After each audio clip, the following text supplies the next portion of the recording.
Hi, friends. Welcome to the session. Here we will be discussing some important questions from English literature that will be asked for CATET, SET, NET, and other eligibility examinations. So let us start.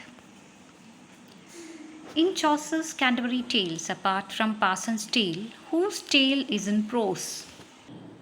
The answer is Malaby's Tale. Malaby's Tale. It is in prose, it is a second tale told by Chaucer. It has been regarded as a joke in the part of Chaucer that after being entrusted by the host Harry Bailey, Chaucer launched it. Now to the second question. The poem, The House of Fame, is written in which form? The poem, The House of Fame, is written in dream allegory. Dream allegory is the answer.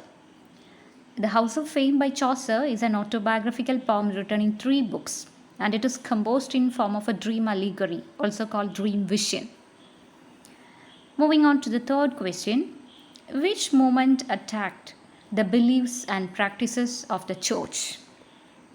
The answer is Lollardy. Lollardy was a medieval reform movement attacking the beliefs and practices of the church. According to this movement, the Pope had no part to play in worldly affairs and the church was too worldly. Now to the fourth question. The work Confessio Amantis by John Gall is written in dash. The answer is octosyllabic couplet. Confessio Amantis by John Gall is a collection of exemplary tales of love and it is written in octosyllabic couplets. Octosyllabic couplet is a stanza in which each of the 2 lines contains 8 syllables. Now to the fifth question. Who is the first great phrase maker in English? Who is the first great phrase maker in English? The answer is John Lyly. High comedy demands a nice sense of phrase, and John Lyly is the first great phrase maker in English. He knew the use of skilled phrases for purposes of character delineation and plot construction. And he gave to English comedy a witty phraseology. Now to the next question. Coming to the sixth question. What kind of love does Shakespeare present between Orlando and Rosalind? What kind of love does Shakespeare present between Orlando and Rosalind? The answer is love at first sight. Shakespeare has vividly exhibited varied manifestations of love in his comedies. In As You Like It, he has described the love at first sight between Orlando and Rosalind. Thoughtful love between Celia and Oliver, pastoral love between Silvius and Phoebe, Touchstone and Audrey, and the sentimental love of Duke Orsino for Olivia, who does not love him, and the foolish fascination of Malvolio for Olivia are presented in Twelfth Night. Now to the 7th question. Bacon's wisdom is for whom? Francis Bacon's wisdom is for whom? The answer is man of the world. Bacon's wisdom is not for the hermit or the speculative philosopher, but for the man of the business or of the world. The man who believes in action will always find inspiration in his essays. Now to the 8th question. At the time of Elizabeth, the better class audience used to go in which theatre? At the time of Elizabeth, the better class audience used to go in which theatre? The answer is all of the above. Means to Blackfriars, Drury Lane and Salisbury.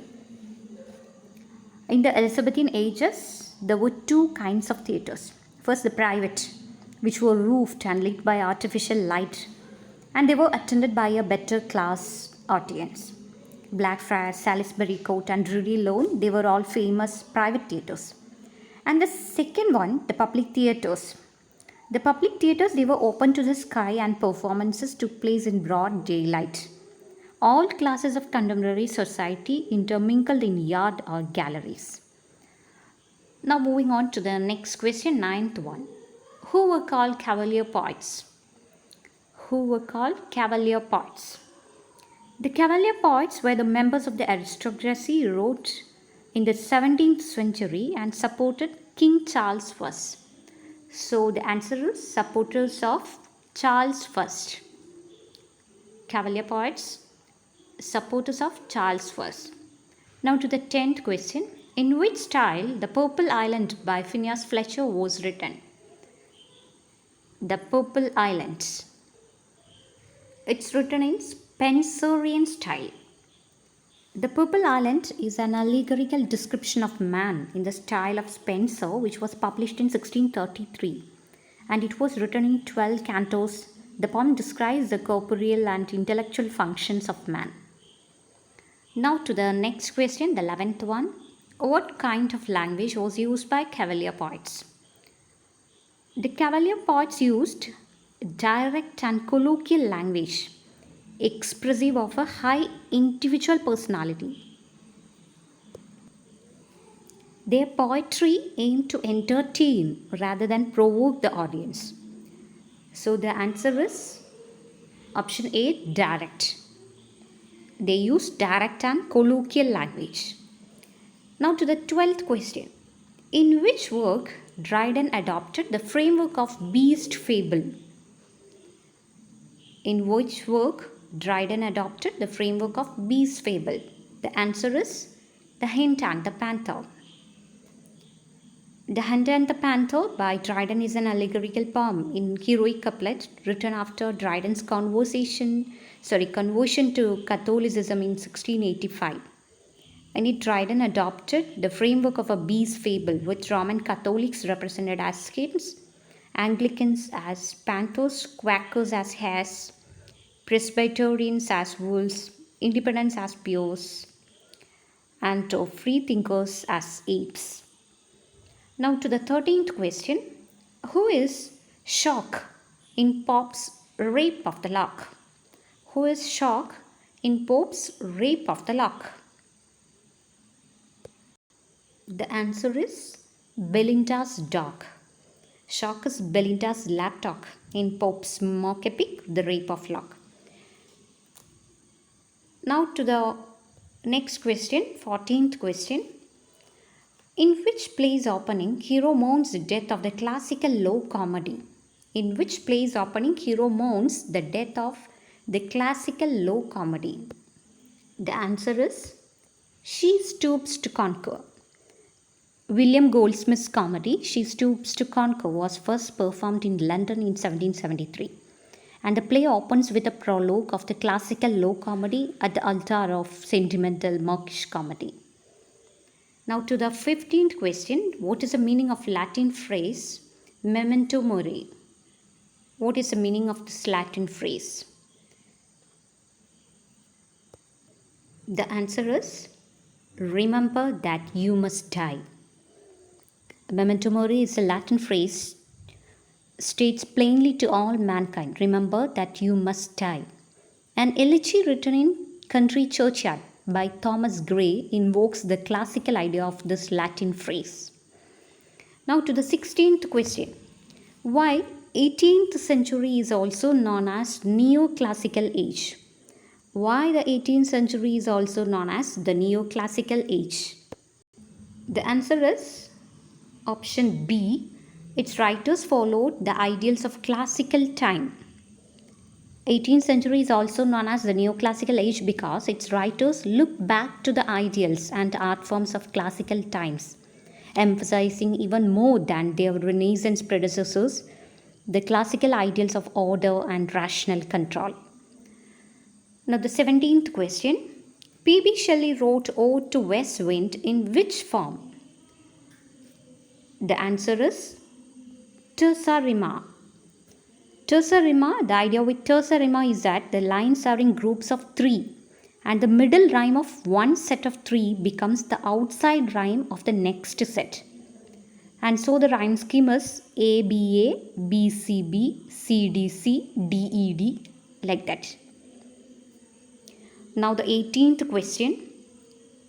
Who among the following possess negative capability enormously? Who among the following possessed negative capability enormously? The answer is Shakespeare. The term negative capability was actually coined by Keats, and the term has been used to describe the ability of the individual to perceive, think, and operate beyond any presupposition of a predetermined capacity of the human being. And Keats regarded Shakespeare as a prime example of negative capability. Now, the 19th question: for which work among the following the epigraph from Samuel Purchas Purchase His Pilgrimage is taken? The answer is Kubla Khan. The opening lines of Kubla Khan are inspired by a passage from Purchase His Pilgrimage, or relations of the world and religions observed in all ages and places discovered from the creation to the present. That's a full title by the English clergyman and geographer Samuel Purchas. Now, the 20th question: according to medieval tradition, rose is associated with whom? Rose represents virginity, and so the answer is girls. According to medieval tradition, roses represent chastity or virginity, and thus it was associated with young girls. Now, the 21st question: the difference between the two is the same as the difference between a mechanical mixture and a chemical compound. About what Coleridge wrote this in Biographia Literaria? That is a question. He writes this about fancy and imagination. In Coleridge's Biographia Literaria about fancy and imagination, he writes the difference between the two is the same as the difference between a mechanical mixture and a chemical compound.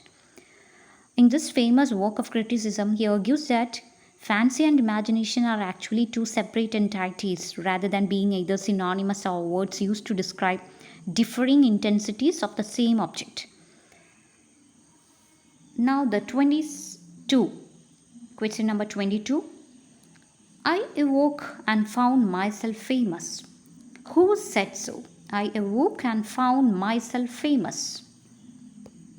The answer is Byron.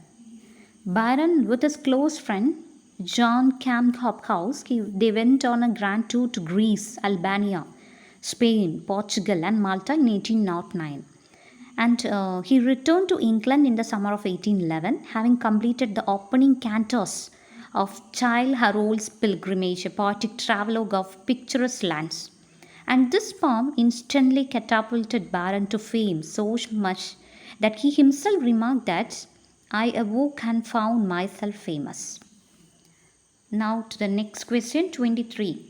Don Juan is a dash. The answer is satirical mock epic. Byron's Don Juan is an unfinished poem written between 1819 and 1824.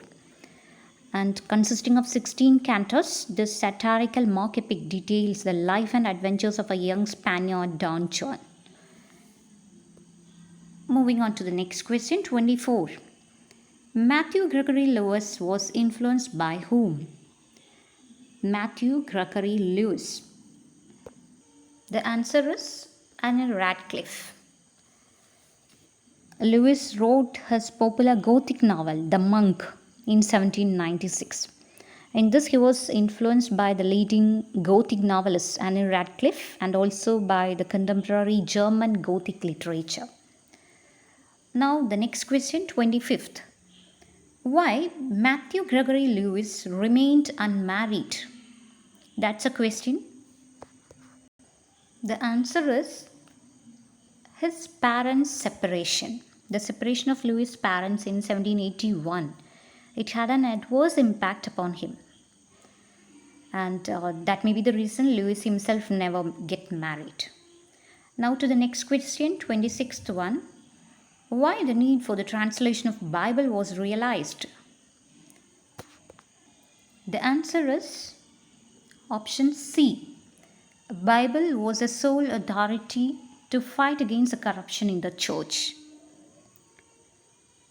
The need for the translation arose because Wycliffe So, the Bible as a sole authority for combating the corruption in the church. Also, he believed that each layman ought to know God's law as codified in the Bible. And that is how the need for translation was realized. So, that's all for the session. We will continue with many more questions in the next session. Stay safe. Thank you.